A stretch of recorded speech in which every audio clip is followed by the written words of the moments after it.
Salut à tous, bienvenue dans En attendant l'UFC. La question débat de la semaine, à quoi joue Daniel Cormier, le champion light heavyweight qui a été déclaré forfait pour son combat, le rematch face à Jon Jones. La première question, elle est pour Antoine Simon, mon boutin, face à Bertrand Amoussou, mon loulou. Vous avez compris, c'est loulou et boutin. Antoine, est-ce que Daniel Cormier a peur d'affronter Jon Jones? Je ne pense pas qu'il ait vraiment peur d'affronter Jon Jones. Par contre, ce combat, c'est vraiment le plus important pour lui. Et je pense même d'ailleurs qu'après ce combat, s'il s'impose, il prendra peut-être sa retraite parce qu'il n'est plus tout jeune, Daniel Cormier. Donc il veut aller dans ce combat dans les conditions optimales. Là, il s'est un peu blessé à l'entraînement en bloquant un coup de pied. Bon, il s'est dit, c'est peut-être pas sûr, je suis pas à 100%. Effectivement, mieux vaut qu'il soit à 100% s'il veut espérer battre Jon Jones. Enfin Bertrand, je rappelle quand même que Daniel Cormier est un combattant MMA, donc c'est pas si c'est un petit peu blessé qu'il va déclarer forfait quand même. Bah, il y a un petit peu, ça dépend s'il peut. Parce que là, il l'a dit, c'est un combat super important. Il faut qu'il soit dans la pleine mesure de ses capacités pour pouvoir affronter Jon Jones. C'est pas n'importe quel combat. Donc, en effet, s'il est blessé et qu'il sent que ça peut l'handicaper, c'est normal qu'il déclare forfait. Maintenant, je ne pense pas, comme l'a dit Antoine, que Cormier soit en train de faire voilà, des calculs. Et en plus, je ne pense pas non plus que derrière, il veuille arrêter le MMA s'il battait Jon Jones.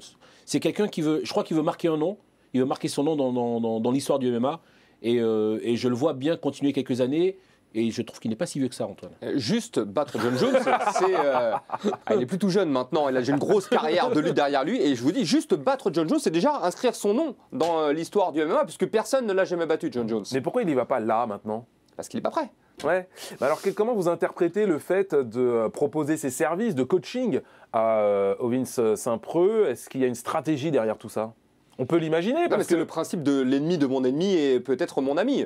Donc effectivement, il va s'allier avec tous les gens qui sont contre Jon Jones. Lui déteste Jon Jones. Donc tous les gens qui sont contre Jon Jones, ce sont ses alliés. On voit beaucoup de combattants qui avant le combat, font du trash talking, tout ça, parce qu'ils veulent vendre le combat. Le trash talking entre Cormier et Jones, c'est vraiment ce qu'ils pensent. Ils s'aiment pas.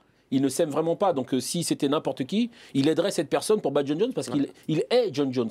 Alors moi je suis un peu pervers, donc j'imagine que s'il veut aider Ovins Saint-Preux, c'est pour que Saint-Preux puisse battre Jon Jones et que derrière il n'ait pas à affronter finalement l'épouvantail de cette catégorie qu'est Jon Jones. Ben, il y a deux choses, peut-être que ça peut être ce calcul-là, de ne pas avoir à affronter, mais ça peut être également se rapprocher de Saint-Preux parce que s'il venait à rencontrer Saint-Preux, le fait de travailler avec lui, il apprendrait de lui. Donc ce serait plus facile après. Ah donc c'est Daniel Cormier le plus pervers de tous. Le plus intelligent.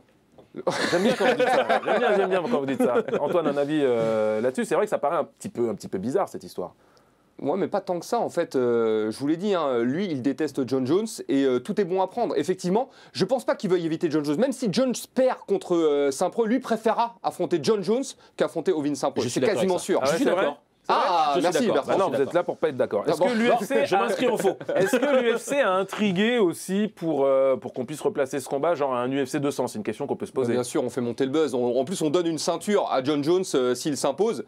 C'est pour vraiment. Mais l'agenda de l'UFC n'est pas l'agenda des athlètes. Les athlètes veulent faire le meilleur combat possible et l'UFC vend des tickets. Et des fois, c'est pas forcément ce que veulent les combattants, mais le boss à la.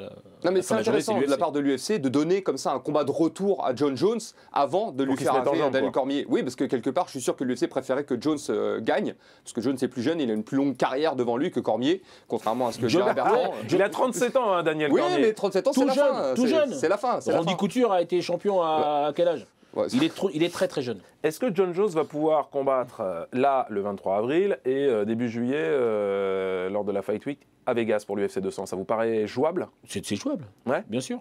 On est en avril, juillet c'est dans 3 mois, il a le temps. Il a le temps de se refaire. Après tout dépend du combat qu'il fait. S'il ne se blesse pas, il n'y a pas de souci. Il peut faire un combat très rapide. Non, tout dépend du combat qu'il fait. Mais 3 mois, même s'il est un petit peu blessé, il a largement le temps de récupérer. L'impression globale qu'on en a quand même, Antoine, c'est que Daniel Cormier achète du temps pour être dans les meilleures conditions. Est-ce que c'est pas... Alors je peux comprendre que ce soit de la stratégie intelligente. Est-ce que c'est pas un petit peu contre les valeurs du sport, ça? Allons-y. Non, mais il y a beaucoup de combattants, notamment beaucoup de champions de l'UFC, on a l'impression qu'ils font ça. Dès qu'ils prennent le titre, derrière, ils se mettent en arrêt, congé maladie. Ouais, voilà, pendant 6 mois, 1 an, histoire de bien profiter de leur statut de champion. Et lorsqu'ils reviennent, bon, quitte, s'ils perdent au moins le titre, au moins, ils auront bien profité. On est dans deux... Ouais, mais je pense pas que Cormier pense comme ça. Cormier, il veut taper Jon Jones. Je pense pas que Cormier... Ouais, Cormier, il n'est pas dans cet état d'esprit. En fait, il veut être sûr de taper Jon Jones. Voilà, je pense que c'est ça l'idée. Exactement, mais on le comprend, c'est un sport professionnel.